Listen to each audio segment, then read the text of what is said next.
பிதா குமாரன் பசுதாவி நாமத்தினால் நம் அனைவருக்கும் கிருபையும் சமாதானம் உண்டாவதாக. ஆமீன். இந்த ஆசீர்வாதமான ஜெப தியான வேலையில வந்திருக்கிறவங்களை கடவுள் ஆஸ்வதிப்பாராக. ஒரு மனிதனுக்கு 100 ஆடுகள் இருக்கிறது. ஆனா மேய்ப்பன் அந்த ஆடுகளை தினமும் ஒரு காட்டு பகுதியில மேய்ப்பதற்காக கொண்டு செல்லுவான். மந்தையிலிருந்து அதை ஓட்டி கொண்டு போகும்போதும் அதை மேய்த்து விட்டு மீண்டுமாக மந்தைக்கு கொண்டு வரும்போதும் அதை எண்ணுவது வழக்கமாக இருக்கும். அப்படி ஒரு முறை மந்தையிலிருந்து கொண்டு போகும்போது 100 ஆடுகளை கொண்டு போகிறான். மேய்த்து விட்டு மீண்டுமாக மந்தைக்கு எண்ணும் பொழுது அந்த 100 ஆடுகளில ஒரு ஆடு காணாம போய் விடுகிறது. இதை பார்த்து அந்த மேய்ப்பனுக்கு ஒரே பதற்றம் ஆகிவிடுகிறது.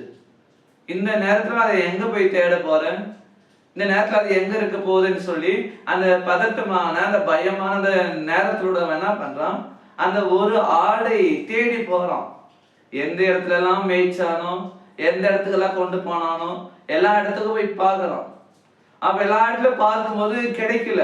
ஆனாலும் அவன் அதை விடல, அதை தேடிக்கொண்டே இருந்தான். அப்போ ஒரு நீண்ட தேடலுக்கு பிற்பாடு அதை கண்டுபிடிக்கிறான். அதை கண்டுபிடித்தவன் மிகுவ சந்தோஷத்தோடு என்ன பண்றான், அதை கொண்டு வருகிறவனாக இருக்கிறான்.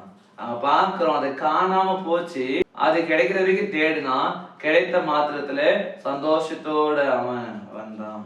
இன்றைக்கு கடவுளுடைய பிள்ளைகளாகிய நாம் கூட பாவத்தின் நிமித்தமாக காணாமல் போய் இருக்கிறோம், தொலைந்து போய் இருக்கிறோம். பாவத்தின் நிமித்தமாக கடவுளை விட்டு தூரமாக நாம் இருக்கிறோம். இதனால் கடவுள் மிகவும் துக்கப்படுகிறார். அவருடைய பிள்ளைகளாகிய நாம பாவம் செய்கிறதுனால, பாவத்தில் இருக்கிறதுனால, பாவத்தின் தண்டனையை நாம அனுபவித்து வருகிறதுனால, அவ இப்படிப்பட்ட சூழ்நிலையில நம்மை தேடி அவருடைய குமாரனை அனுப்புகிறார். அவருடைய குமாரனாகிய இயேசுவானவர் இந்த உலகத்தில் நம்மை தேடி வருகிறார், மேய்ப்பனாக வருகிறார். அந்த மெய்ப்பனாகிய இயேசுனுடைய வார்த்தைக்கு யார் செவி சாய்த்து அவருடைய நம்பிக்கை வைத்து விசுவாசம் வைத்து அவருக்குள்ளாக வாழ்கிறார்களோ எல்லாருக்கும் பரலோக வாழ்வை தருகிறார், பாவ மன்னிப்பை தருகிறார், மோட்ச வாழ்வை தருகிறார். அது மாத்திரமல்ல, அந்த மெய்ப்பனுடைய சத்தத்திற்கு நாம் செவி சாய்த்து நாம் மனம் மாறும் பொழுது, பாவத்தை விட்டு விலகுகிற பொழுது பரலோகத்துல நம்மித்தமாக சந்தோஷம் உண்டாகுகிறது.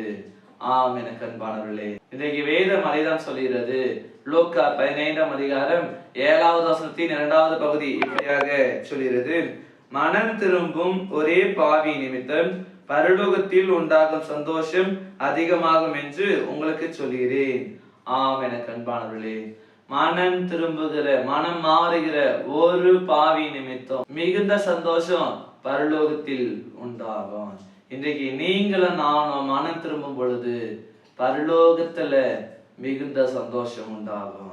இந்த உபவாச நாட்கள்ல நம்மை தேடி வந்த மெய்ப்பனாகிய இயேசுடைய வார்த்தைக்கு செவி சாய்ப்போம், மனம் மாறுவோம், அவருடைய பிள்ளைகளாக நம்ம வாழுவோம். கடவுள் நம்மை ஆஸ்வதிப்பார். நாம் மனம் மாறும் பொழுது, பாவத்தை அறிக்கையிட்டு பாவமன்னிப்பை பெற்றுக்கொள்ளும் பொழுது கடவுள் நம்மில மகிழ்ச்சி அடைவார். ஆம், இனி வரக்கூடிய காலங்களில் நாம் அவருடைய பிள்ளைகளாக அவருக்குள்ளாக பரிசுத்தமான வாழ்வை வாழ தூய ஆவியான தாமே நாம் அனைவரையும் பலப்படுத்தி வளர்த்தி காப்பாராக. ஆமீன். எல்லா புத்திக்கும் மேலான தெய்வீக சமாதானம் உங்கள் இருதயங்களையும் சிந்தனைகளையும் கிறிஸ்து இயேசுவுக்குள் காத்துக் கொள்வாராக. ஆமீன். யாவரும் கண்களை மூடி நாம் ஜெபிப்போம். சர்வத்திற்கும் அல்ல நித்திய கடவுளே, இந்த ஆசீர்வாதமான சந்தோஷமான இந்த நாளுக்காக, இந்த வேலைக்காக நன்றி படைக்கிறோம். அப்படியாக நீர் எங்களை தேடி வந்தீர், எங்களுக்கு பாவ மன்னிப்பை தருகிறீர், எங்களுக்கு பரலோக வாழ்வை தருகிறீர். நாங்கள் உம்முடைய சத்தத்திற்கு செவி சாய்த்து உமக்குள்ளாக உம்மை பற்றும் திடமான விசுவாசத்துல உம்முடைய பிள்ளைகளாக வாழ்வதற்கு இறைவன் தாமே உதவி செய்ய வேண்டுமாய் கூட நாங்கள் வேண்டி நிற்கிறோம். இந்த நாள் முழுவதுமாக நீதாமே எங்களுடைய பயணங்கள், எங்களுடைய வேலைகள், எங்களுடைய செயல்கள் எல்லாவற்றையும் பாதுகாக்கும்படியாக, நீர் நடத்தும்படியாக நாங்கள் வேண்டி நிற்கிறோம். இப்பொழுதும் கூட ஒவ்வொரு வாலிப சகோதர சகோதரிகளுக்காக நாங்கள் வேண்டி நிற்கிறோம். இன்றைக்கு அநேக தன்னுடைய வாழ்வை கெடுத்துக்கொள்ளக்கூடிய நிலையில இருக்கிறது. நீதாமே இந்த நிலையில் எல்லாவற்றையும் மாற்றிப்பட வேண்டுமாய் கூட நாங்கள் வேண்டி நிற்கிறோம். எல்லா வாலிய பிள்ளைகளுக்கு உமக்கு கீழ்ப்படுகிற ஒரு நல்ல கீழ்ப்படிதல் உள்ள இருதயத்தை கொடுக்க வேண்டுமாய் கூட நாங்கள் வேண்டி நிற்கிறோம். யாரெல்லாம் பலவீனமாய் இருக்கிறார்களோ எல்லாருக்காக நாங்கள் வேண்டி நிற்கிறோம். நீதாமே எல்லாருடைய பலவீனங்கள், எல்லாருடைய சுகவீனங்கள் எல்லாவற்றையும் மாற்றி போட்டு எல்லாருக்கும் நல்ல பலத்தை, சக்தி, ஆரோக்கியத்தை கொடுத்து காத்துள்ள வேண்டுமாய் கூட நாங்கள் வேண்டி நிற்கிறோம். தொடர்ந்து நீரே எங்களோடு நிலைத்திருப்பீராக, எங்களை பாதுகாத்து நடத்துவீராக. மீட்பர் இயேசுவின் திருப்பாத பணிந்து ஜெபிக்கிறோம் அன்பின் பிதாவே, ஆமேன். அனைவருக்கும் சோஸ்திரம். கடவுள் உங்களை ஆசீர்வதிப்பாராக. ஆமேன்.